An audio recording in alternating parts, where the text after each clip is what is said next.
It's wonderful, ladies and gentlemen, to be in Kiev, and there is the title of my presentation today, International Baccalaureate or A-Levels. I'm sure that most students who are at the exhibition today are interested in going to higher education, either back in the Ukraine or in England or in the United States or Australia, perhaps. There are many ways into higher education in the United Kingdom, and I want to talk to you this morning about what I think are the two best ways to do it, and through the qualifications, which are for students aged 16 to 18, and that is, title of the talk, the A-level system and the International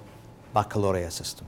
But just briefly, for information, a little bit about the higher education sector in the United Kingdom, which, as you can see from the dates of 1997 to 2016, has changed quite a lot over nearly 20 years. And we're still living in the United Kingdom with the consequences of government reforms in 1997, which was aimed at making the British education system what you would call a mass higher education system, i.e. a bigger, more attractive, more flexible education system than it had been previously. And I've got a number of statistics here. You can go onto Google or search different statistics from different agencies and you will find different numbers. But broadly, the numbers that I have here give evidence of the size and scale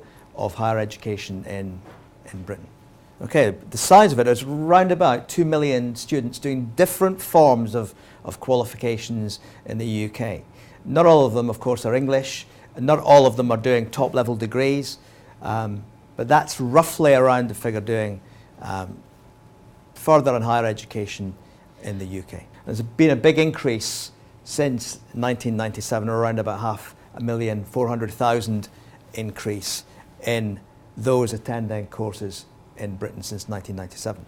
And despite ebbs and flows in applications, it's a massive process, about 600,000 plus, it's probably higher actually now, annually apply from all over the world to universities and colleges in the United Kingdom. At the top end of British universities, Oxford and Cambridge, the Russell Group universities like Exeter and Durham, London School of Economics, places like that, it is incredibly competitive to get in to these courses. And similarly, specialist courses like computer animation can be very, very challenging to get into in the United Kingdom. And it's also very complex. Advising British students about university entry and overseas students about university entry, as I have done for many years, it's a rather bewildering process. So there are over 50,000 courses available at over 500 UK institutions awarding higher level qualifications. So obviously, to understand that system, a student needs good advice. Just a little bit about higher education and why higher education in the UK. There's a huge range of courses, as we've seen, and as I'm sure you're aware, and one of the reasons that you're here today is that the United Kingdom remains a premier international leader in higher education and in school education as well. So there's a lot of demand to get into British universities and British schools because the quality of courses provided is generally excellent. So the presentation title is A-Levels or International Baccalaureate. Which course should a student choose? Now, the way I've done it is I want to look at the background of both courses, what they're about, why they're different. And this is applicable to British students as well as Ukrainian students and American students coming into the United Kingdom to study for post-16 qualifications. Okay, a little bit of background about A-levels. introduced in 1951, and for the vast majority of the years since then, they've been regarded as the gold standard in education, the gold standard within the United Kingdom, and by many people internationally also. The A-level system is quite unique, I think, in world education. I certainly haven't found in my time in education anything like A-levels, because unlike the Ukraine, unlike France, unlike Germany, you study a very limited number of subjects. And typically you study 3 subjects, and obviously, therefore, you study those subjects in depth. There's been a new reformed A-level introduced in 2015. The A-level is the government's qualification. It's the national qualification for a certain level of students post-16, and therefore the government chooses to reform it and change it from time to time. And they've moved back to 2-year courses with examinations at the end. Now, for anyone who's been researching A-levels over the last 15, 16 years, you will know that it has been split in half. You do half of your qualification in 1 year and half of your with exams at the end, and half of the qualification at the end of the other year. But that has changed back to the original format, and all of the examinations are now at the end of a 2-year course. A-levels are graded by letter, and at the top end, if you've done exceptionally well and you want to get to top universities, then the number of A stars you can collect is fantastic, all the way down to grade E. So it goes A star down to grade E. And the reason the government has changed the A-levels or reformed them a little bit is this last point here.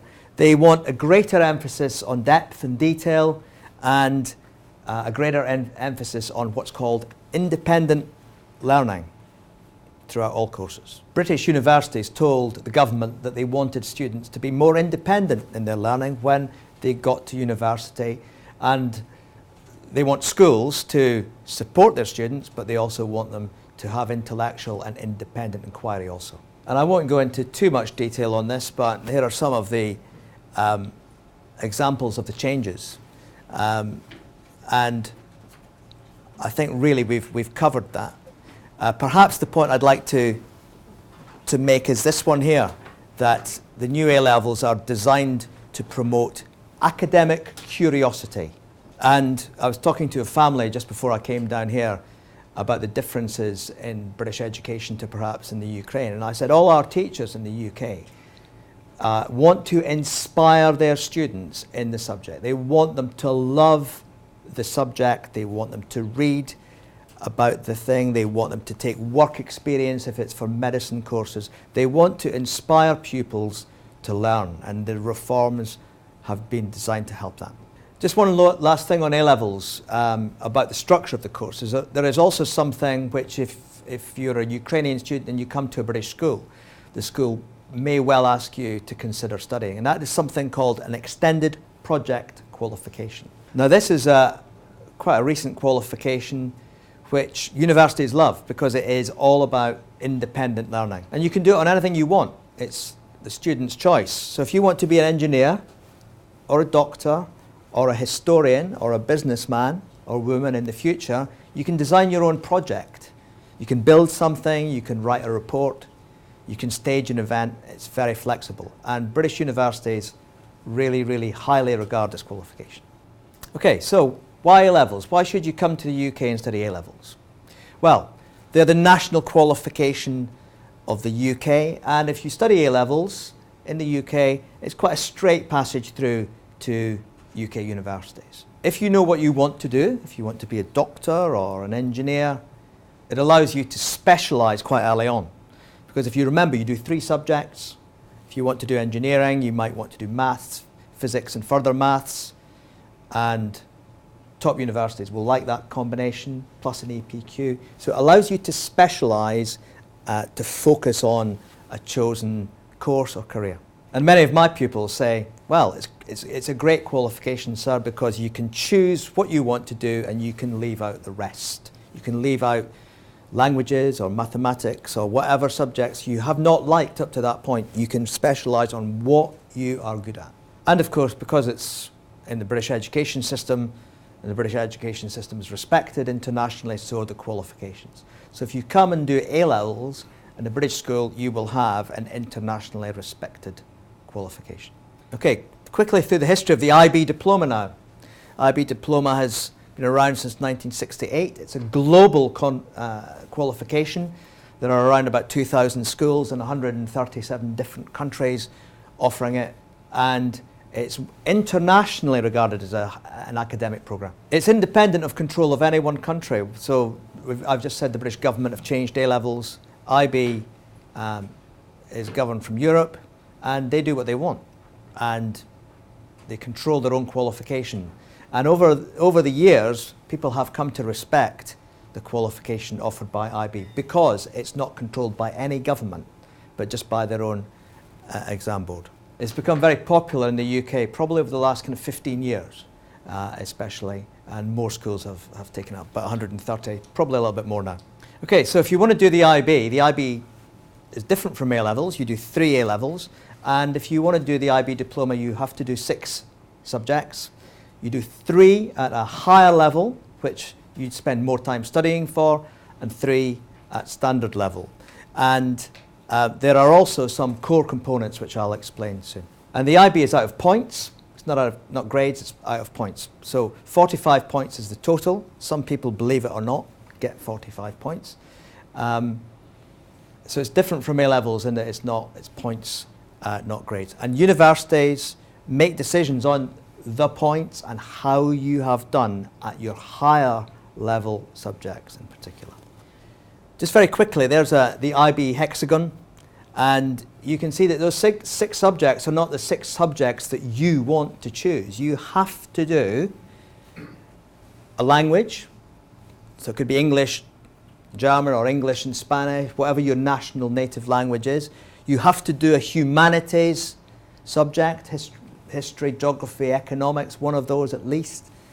You have to do mathematics, you have to do a foreign language, you have to do a science, and in category 6, you can choose a second subject to strengthen your IB. I'll come to that in a second. Okay, it's important to know you do not have to take music or art as part of your IB. You do not have to do it. In group 6, you can take a second subject to strengthen your IB. So you can do another humanity. So you can do history and economics. Or you can take a third language. Or you can take another science. So you can do chemistry and physics as part of your IB. So don't think it is only for people who are good at music and art. All right? It's not. They give you students the option to do it, but you can take a second subject in group 6. And in the earlier on, I mentioned about the core components of the IB. And the core components of TOK, extended essay, and creativity, action and service, or CAS, make the IB unique qualification in the world. So, a little bit more about these component parts. They're quite complicated to explain, but the theory of knowledge, which I have taught before, teaches you how to learn. It teaches you how to appreciate, if you are a scientist, it teaches you to appreciate the arts. If you're a historian like me, it teaches you to appreciate science and all what science has brought to learning. And it makes you quite a broad learner. It makes you understand lots of things about different subjects. The extended essay teaches you how to write. You have to do a 4,000-word essay. Again, you can choose what essay you do. And you have to reference it, and you have to come up with your own title, and you have to research it. And all universities, whether it's Harvard or a university in Britain, they love that quality. They love that ability to be able to write in depth. And finally, it teaches you how to make a difference. The IB wants you to get involved in the community, get involved in your school or college, help people out, do things, go into work in an old people's home, go and start a project which supports people. So they want you to get involved in society as well. So there's a kind of philosophical element to IB too. Okay, so very quickly, what does the IB teach you? What do you come out like after you've been studying the IB for 2 years? Well, they want you to have an international approach to the world. And I'm going to mention the importance of internationalism in a minute. as we've said, with the caste element, it teaches you to be responsible and compassionate, and they want you to have a wide range of interests also. It teaches you to be organised, to do, not that you can be disorganised and do A-levels very well, but you have to be pretty organised to do IB. You've got 6 subjects and your component parts. You can't kind of be disorganised and do IB. And the final point there, I think, is probably one of the most valid reasons for choosing IB. All IB students must do, as you've seen, mathematics to a pretty high level or a foreign language.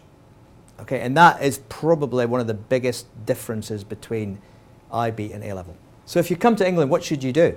The $64 million question. Which course should you do? And you're all expecting me to say one thing or the other. Well, there we are.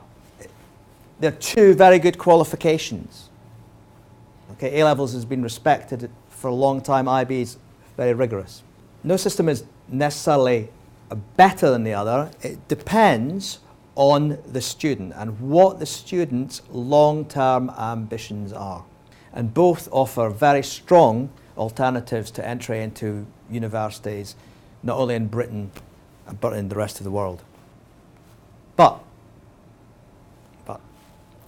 if you, a bit of advice, if you want to commit to the UK and you know which school you want to go to and you know your higher education path, then A-level studies is probably a good option. If you know you want to come to Britain and do medicine or an engineering course and you've never thought about anything else since the age of 6, then A-levels is probably a good option for you. And for IB, if you want to keep your options open and you want flexibility, or you're not sure whether you want to go to the US or you want to go to England or somewhere else in Europe like the Netherlands, then because it's more of a European qualification, it gives you probably more flexibility. So I would probably direct my students in that situation to IB. And from my experience in schools and doing this and getting students into university, probably those who do IB and they want to go back to Europe or they want to go to the US probably have a smoother process into international universities than A-level students. Also, if I just go back to the also bit at the bottom, top international companies, Fortune 500 companies like BP, Shell, Coca-Cola. These are the kind of skills that they're looking for from a 22, 23-year-old graduate. Okay? They're looking for communication, collaboration, to be part of a team, to be prepared to go to another part of the world within a 2 weeks' notice, to be able to speak a different language, and to have sound mathematical skills. That's what top international companies want right now. And there's just somebody fresh out of university, some of the thoughts that they are thinking about when they're looking at their career. Okay? Finding a mentor, focusing on skills, be a visionary, trust. It's difficult for you, Deanna, here. Defining your career goals. Just having a lot of things in your mind that will progress your career. Okay? These are, if the audience just had a look at these rather than. This is one of our former students. She was head girl or senior student at the school. She's working for Goldman Sachs in London. And she did the IB. Okay? She's about 26, 27 now. She's doing very well in her management career. She did IB at our school. And she said, I'm delighted, I'll just read it through quickly. She studied at Exeter University. She chose the IB at Warminster School. She works in the City of London, means you work in the financial sector of London. And she said, she did English. And she said, I had to bring my math skills, which I did at IB, and I didn't really want to do maths at IB, but I had to do it, and it was good for me. And then she got posted to Germany for a year to work in Frankfurt. And she had to adapt to learning German, which she did in the IB with a different language. Just a few comments from top British universities about the IB. It's Durham University. We are an international economy, one world. We welcome more IB entrants. And the world famous London School of Economics, very, very difficult to get into, but they love international students at LSE. And they like it, it's intellectually demanding, good springboard for study at university level and beyond. And finally, just a little bit of what we do at Warminster School, where I teach in Wiltshire. And we do both courses. And we're not unique in offering both, but we do both because we want to give pupils choice. We've got a medium-sized sixth form of about 150 pupils. Most of those students do A-levels, roughly about 100 a year, and about 50 do the IB. And there are just some statistics for you about how we kind of get our students into good universities, and then the grade point average. The world grade average for IB is 29, 30 points. 34 points is a very respectable average. And we have top students who go to top universities, etc. And just the last slide, a picture of some of our students. The school prefect team, you can see it's an old school, 309 years old, and they are looking very, very smart. So thank you for listening this morning. Do sustrici, and apologies for my Ukrainian, and it's been wonderful to be here. Thank you very much. And if anybody's got any questions, I'm very happy to answer them, actually privately or Good afternoon. Good afternoon. I would like to ask you about from what age would you recommend to enter, for example, your school? Okay. Thank you. The answer to that is it depends on the pupil, but most schools will say to you that really we take students from the age of 11, and if they come at 11 years old and they stay to 18, they speak perfect English. And they understand the culture and they understand the exam system. But equally, students come at 14, some come at 16, and they do very well too. So it depends on the individual student. Okay, well, hope to see you all soon. Thank you very much indeed. Thank you. Bye-bye.